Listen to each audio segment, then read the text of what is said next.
तो hello viewers, कैसे हैं आप सभी लोग। मैं डॉक्टर पवन ओबराय आप सभी का एक बार फिर से अपना YouTube channel study with doctor Pawan Oberoi पे स्वागत करता हूं।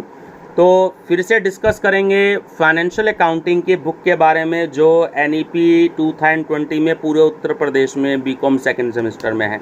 तो मेरे पास ये बुक आई है निरूपम साहित्य सदन की। देखिए ऊपर है निरूपम, है ना, और फाइनेंशियल अकाउंटिंग है आपकी NEP के हिसाब से। ये हिंदी इंग्लिश दोनों मीडियम में बुक मेरे पास में आ गई है।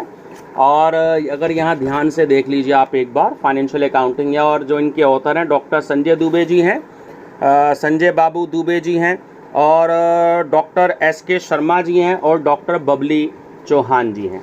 ठीक है, तो अच्छी बुक लिखते हैं संजय जी, मेन ऑथर इनके यही हैं, और इनके साथ जो को ऑथर रहे हैं वो SK शर्मा जी भी रहे हैं और बबली चौहान जी भी इनकी को ऑथर रही हैं। तो तीनों ऑथर्स का जो है बहुत सहयोग रहा है, प्रयास किया है बुक को अच्छा लिखने का NEP के हिसाब से, और बिल्कुल जो है टू द पॉइंट है मैटर इसमें।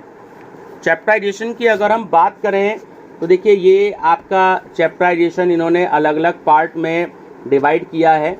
यहाँ पर ये सारा आपका फाइनल अकाउंट तक का पोर्शन है जो आपने 11th क्लास में पढ़ा होगा। ये मैं आपको बता देता हूँ।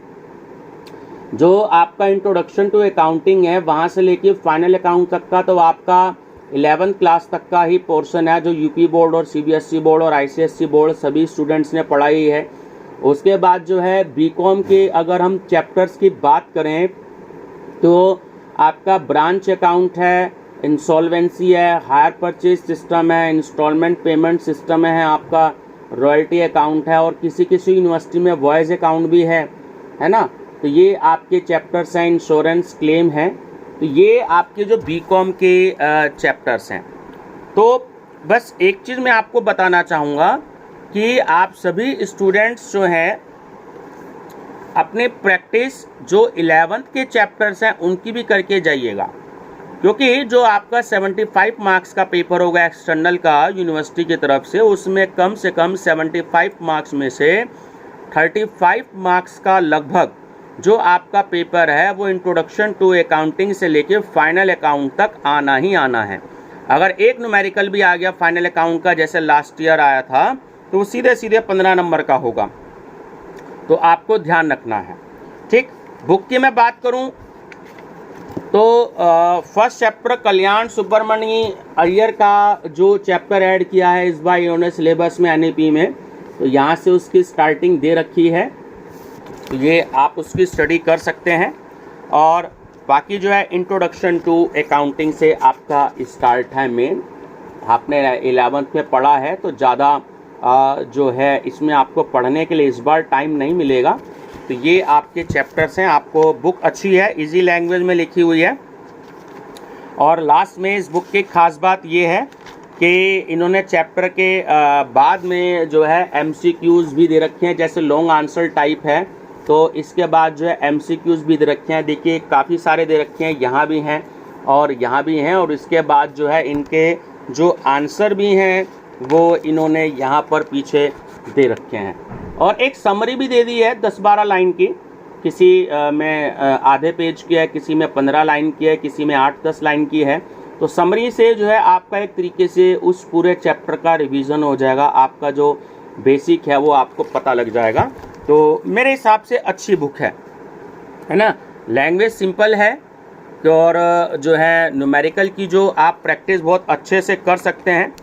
और सबसे बड़ी बात क्या है कि जो जर्नल एंट्री का जो चैप्टर है तो उसमें यहाँ पर इन्होंने GST जो है वो इंक्लूड किया है। देखिए GST की जो जर्नल एंट्री है जो नया ऐड हुआ है तो वो यहाँ पे इन्होंने दे रखा है। आपको थोड़ा सा ये भी पता लग जाएगा कि GST की जो जर्नल एंट्री हैं वो कौन कौन सी होती हैं, और जो न्यूमेरिकल्स हैं वो भी इसमें इन्होंने GST जो है वो इंक्लूड किया है। देखिए यहाँ पर जैसे एग्जाम्पल नंबर 3 है तो एंट्री जो है इन्होंने दे रखी है GST की। और आप इस पेज पर भी देखें जो आपका एग्जाम्पल नंबर 4 है, इस पे भी इन्होंने जो है जर्नल एंट्री दे रखी है ना GST की। तो GST को शामिल किया गया है इस बुक में। वैसे तो जितनी भी बुक्स आ रही हैं उन सब में GST जो है वो शामिल किया जा रहा है, किसी किसी बुक में थोड़ा सा अच्छे तरीके से एक्सप्लेन किया गया है। तो इस बुक में भी जो है काफ़ी अच्छे तरीके से जो है जीएसटी को एक्सप्लेन किया गया है, और पीछे जो है वो एग्जाम्पल्स के बाद में ये आप देखें तो आपको न्यूमेरिकल्स भी दे रखे हैं, और यहाँ पे देखिए इधर भी न्यूमेरिकल्स दे रखे हैं, ठीक है ना। तो आप इसकी प्रैक्टिस कर सकते हैं, मार्केट से इसको ले सकते हैं। और फर्स्ट चैप्टर का जर्नल एंट्री वाले चैप्टर की बात करें तो इसमें जो है इन्होंने 12 जो चैप्टर हैं वो दिए हैं, तो ये देख लीजिएगा आप, 12 इसमें इन्होंने न्यूमेरिकल्स दे रखे हैं। तो इतने न्यूमेरिकल सफिशेंट हैं, क्योंकि बेसिकली आप 11th में इसको पढ़ चुके हैं, तो बहुत ज़्यादा नीड नहीं है टाइम ज़्यादा देने की। और मैं आपको बस एक चीज़ ये बता दूं कि आपको चैप्टर्स की क्या क्या प्रैक्टिस करनी है। देखिए मैं आपको एक जो है वीडियो अभी अलग से बना रहा हूं, क्योंकि वरना ये वाली वीडियो ज़्यादा बड़ी हो जाएगी। आप केवल उन चैप्टर्स को फाइनेंशियल अकाउंटिंग के लिए बहुत अच्छे से कर लीजिएगा, ठीक है। इसी वीडियो के बाद मैं तुरंत नई वीडियो बनाऊंगा। तो इसकी रेट की मैं बात करूं तो आपको मैं बता देता हूं कि कितने की है। तो 500 रुपये की बुक है, अगर 10% डिस्काउंट भी मिलता है तो 450 रुपये में आपको आसानी से मिल जाएगी। बुक हिंदी इंग्लिश दोनों मीडियम में है। हिंदी वाली बुक एक्चुअली कॉलेज में मेरे पास रखी है, तो इस वीडियो में मैं आपको दिखा नहीं रहा हूँ। तो दोनों बुक्स मेरे पास में आ चुकी हैं, और मैंने बिजनेस मैनेजमेंट की भी इनकी बुक की मैंने कल रात को वीडियो बनाई थी। तो आप जो है बीकॉम सेकेंड सेमेस्टर की जो है देख सकते हैं मेरी प्लेलिस्ट की, BCom second semester text book. तो उसमें पहले आप चैनल सब्सक्राइब करेंगे मेरा study with doctor Pawan Oberoi, और उसके बाद BCom second semester text book देख लीजिएगा, प्लेलिस्ट उसमें है। ऐसे ही BCom 4th semester text book जो है उसकी प्लेलिस्ट मैंने बना रखी है, तो उसमें बीकॉम 4th सेमेस्टर की बुक्स हैं, ठीक है व्यूअर्स। तो मेरी तरफ से आप सभी को बेस्ट ऑफ लक।